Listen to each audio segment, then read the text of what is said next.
College में happy married life पर एक कार्यक्रम हो रहा था जिसमें कुछ शादीशुदा जोड़े हिस्सा ले रहे थे। जिस समय प्रोफेसर मंच पर आए उन्होंने नोट किया कि सभी पति पत्नी शादी पर जोक कर हंस रहे थे। ये देखकर प्रोफेसर ने कहा कि चलो पहले एक गेम खेलते हैं, उसके बाद अपने विषय पर बातें करेंगे।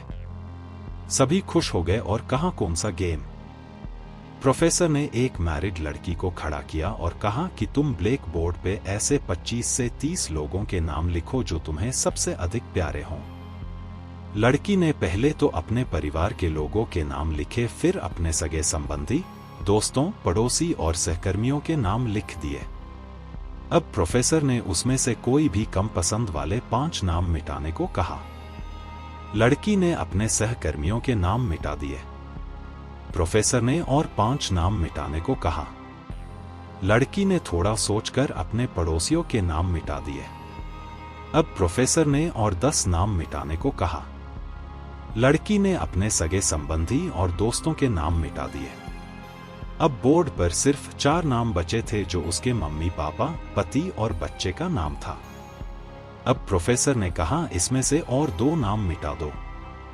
लड़की असमंजस में पड़ गई। बहुत सोचने के बाद बहुत दुखी होते हुए उसने अपने मम्मी पापा का नाम मिटा दिया। सभी लोग स्तब्ध और शांत थे क्योंकि वो जानते थे कि ये गेम सिर्फ वो लड़की ही नहीं खेल रही थी, उनके दिमाग में भी यही सब चल रहा था।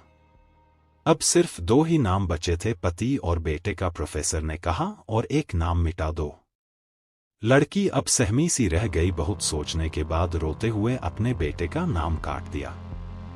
प्रोफेसर ने उस लड़की से कहा तुम अपनी जगह पर जाकर बैठ जाओ और सभी की तरफ गौर से देखा और पूछा क्या कोई बता सकता है कि ऐसा क्यों हुआ कि सिर्फ पति का ही नाम बोर्ड पर रह गया। कोई जवाब नहीं दे पाया, सभी मुंह लटका कर बैठे थे। प्रोफेसर ने फिर उस लड़की को खड़ा किया और कहा ऐसा क्यों? जिसने तुम्हें जन्म दिया और पाल पोस कर इतना बड़ा किया उनका नाम तुमने मिटा दिया, और तो और तुमने अपनी कोख से जिस बच्चे को जन्म दिया उसका भी नाम तुमने मिटा दिया। लड़की ने जवाब दिया कि अब मम्मी पापा बूढ़े हो चुके हैं, कुछ साल के बाद वो मुझे और इस दुनिया को छोड़ के चले जाएंगे। मेरा बेटा जब बड़ा हो जाएगा तो जरूरी नहीं कि वो शादी के बाद मेरे साथ ही रहे, लेकिन मेरे पति जब तक मेरी जान में जान है तब तक मेरा आधा शरीर बनके मेरा साथ निभाएंगे। इसलिए मेरे लिए सबसे अजीज मेरे पति हैं।